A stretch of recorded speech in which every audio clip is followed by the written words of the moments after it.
Good afternoon. This is a twilight game, Daniel. The second half will actually kick off under lights as the sun goes down. It's and a good venue, a good little venue here for rugby. Jżgur, temp għadu sħun għalkemm qed nilagħbu l-logħba bdiet fis-sitta, temp sħun ħafna. Aħna l-Maltin ovvjament imdorrina l-temp bħal da, però żgur li jista' jaffettwa il-prestazzjoni tat-tim Ingliż. Yes, the English, you would imagine after 20 minutes will really begin to feel this Maltese humidity and temperatures as Luke Sant finds a gap just around the middle of the ruck. Greeman gets in at hooker in his replacement as Paul Borge runs towards the left-hand side. They've really got to stay away from the sideline, the Maltese attack.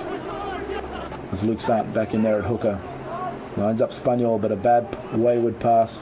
Finds Roderick Attard much behind the attacking line, so Roderick will have to follow this through now to get all his players on side. Which he did. Roderick should make sure he's the first man in for the tackle, which he did. A good kick and chase by Roderick Attard, the rugby player from Calgara. Got some experience in the Maltese rugby scene. And he's playing in the half-back position. Roderick huwa wieħed mill-players li lab logħba 2007 kontra tim Ingliż ukoll. Logħba li it-tim Malti kien rebaħ. That was his one national team appearance prior to today. And obviously he played for the Malta 13 back in May as well against the Gateshead and Scotland under-18s. So there you go, two games of rugby league experience, apart from the domestic nines competition that was also held in Malta in 2007. It's an exciting beginning for rugby league in Malta. Obviously, we've had some activity over the last 5 years, but especially seeing this event today, a national team in Malta with a majority of all but 4 players being from Malta itself. Really gives an opportunity to the locals here to be a part of what is really their national team. And the game itself, rugby league, an exciting game. As I said, giving the opportunity to Maltese locals to be really a part of it all. Għawek ġajna waqajna l-ballun sa fidejn Bamber Bridge li jem nikli seħu l-Askram. Viċin ħafna trajlajn tagħna, id-defense ta' Malta qed joqgħod ħafna attent bħalma kien fil-bidu tal-partita. Daw kif qed ngħidu qed jagħmlu ħafna pressure, speċjalment mal-wing. Again, I think you'll find Lee Cadwallader taking the run of the ball from out of the scrum. He's playing lock, so he's not letting his ballun mal-art. He's not allowing his halfback to get across. And Bamber Bridge down the right side. I think they're in for a try. They are. Danny Keane, his scorer on the right flank. And that was a good piece of work by Bamber Bridge. Exposed the lack of numbers in defence on the Maltese side, on their left side. Ta' min jgħid li l-ballun hawnhekk ara, l-ballun waqalu mal-art. But it went backwards. It went backwards, yes. And the referee will allow that if the ball went backwards. And they were short on numbers. And Danny Keane with some pace behind him as well, outrunning Tyson Freeman to the try line. Space and experience. And that's 4 points to 0 in favour of Bamber Bridge.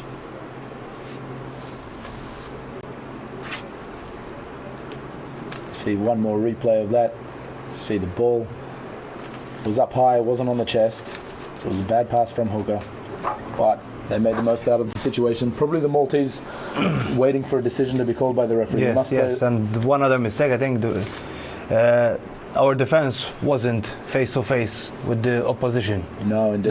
There was space outside, so they got found out, and they must play to the whistle of the referee. They must play to the whistle of the referee. There's a conversion attempt now to be taken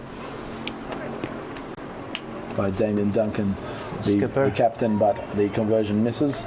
And obviously we have to adapt to the conditions in Malta, and obviously the rugby posts are lacking the uprights, so it'll be a judgment made by the referee with the assistance of his 2 touch judges, whether the ball does actually go over what would be the posts and in between those uprights. L-istess bħal sinjali ta' mal-art marki such m'hemmx ta' suppost kull 10 metri hemm line mal-art fejn marka fejn wieħed għandu joqgħod u fejn wieħed għandu jsib il-pożizzjoni tiegħu. but to assist the referee there is Markers on the side. So he'll be keeping that 10 metres, the attacking line from the defence back 10 metres, with the assistance of those cones and obviously his touch judges that will signal to him. Restart minn kick ta' Ducatart. Awkward bounce off this synthetic turf pitch. And I believe Malta regathered the ball.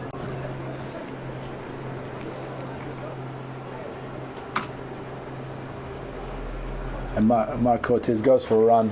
A dubious decision by the referee here.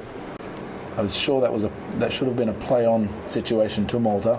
The ball came loose from Bamber Bridge, and Mark Cortez has picked up the ball and been virtually open in front of the line. So no one would have stopped him from there. Indeed, 25, 30 metres out. There was no stopping him. As you can see, Malta get the scrum feed. So the referee, I'm sure, will have another look at that decision on the video at a later date. Or we might be watching a replay of this footage. As I said, Luke Sant really getting involved in the direction of this game. He's played at a high level. Back in Australia for the Cronulla Sharks, up to Premier League level. Brings experience and fitness. Played a season in the French League as well. You can see him pointing to his halfback, Roderick Attard. I'm not sure pressure inni fuq l-opposition tagħna. Good slip of the ball. Again, Chris Parker releases the ball and they move down the right side. Space out wide, ball down. But the ball comes loose from Paul Bartlett's attacking raid. Maltese will regroup now, get that defensive line going. Tackle Taiba.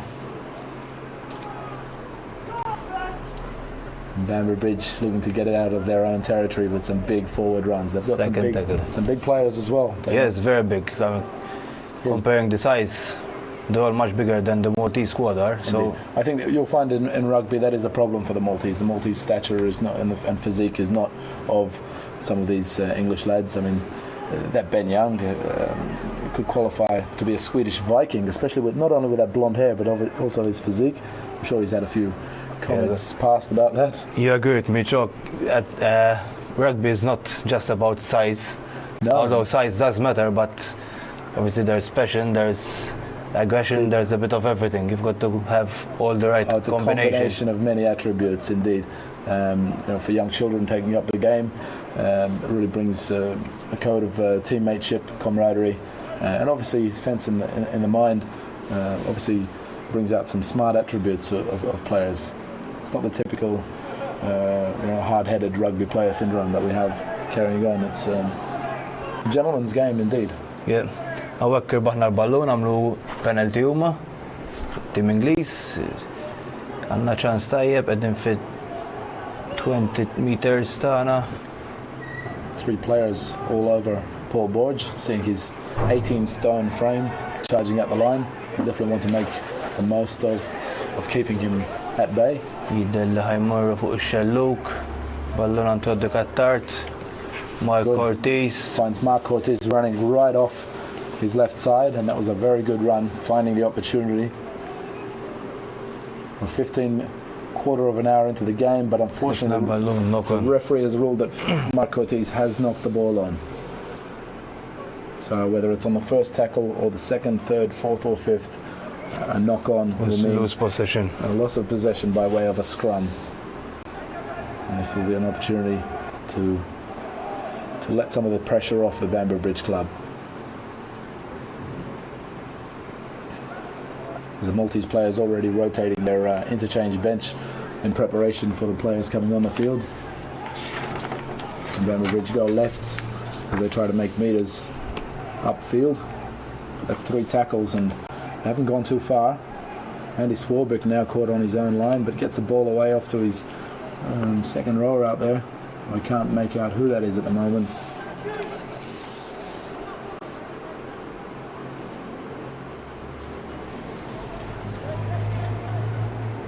And this has been a very good defensive set by the Malta Rugby League national team, the Malta Knights.